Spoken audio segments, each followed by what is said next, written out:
আমি খালি একটা কথাই বলতে পারি, আজকে তো স্কুল সার্ভিস কমিশনও সাংবাদিক বৈঠক করেছে, ফলে যা মূল কথাটা লিগ্যাল বা টেকনিক্যাল ক্লারিফিকেশন তো ওরাই দেবে। আমি যেটা আমার বিভাগীয় দায়িত্ব থেকে বলতে পারি যে আমরা মুখ্যমন্ত্রী যা বলেছেন সেই অনুযায়ী সর্বতোভাবে আমরা বঞ্চিত এবং যোগ্য যারা আছেন তাদের পাশে আমরা সর্বতোভাবে থাকব, মানবিকভাবে থাকব, রাজনৈতিকভাবেও থাকব।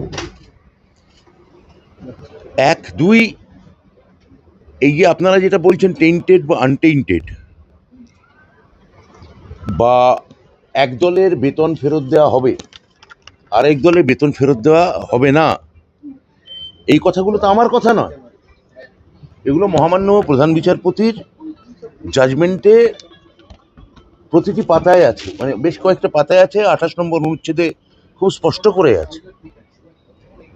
তাহলে যে রায় বলছে যে টেন্টেড এবং আনটেন্টেড, সেটা তো এসএসসির দেওয়া তথ্য পরিসংখ্যান তার ভিত্তিতেই বলা হচ্ছে।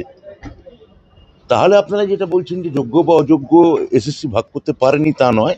হয়তো বলতে পারেন তাতে কোর্ট সম্পূর্ণত, কোর্ট সেটা বলেওছেন মাননীয়, যে তারা সন্তুষ্ট হচ্ছেন না, কিন্তু যোগ্য অযোগ্যের একটা ভাগাভাগি নিশ্চিতভাবে প্রধান বিচারপতি রায়ের পর আমরা বুঝতে পারছি।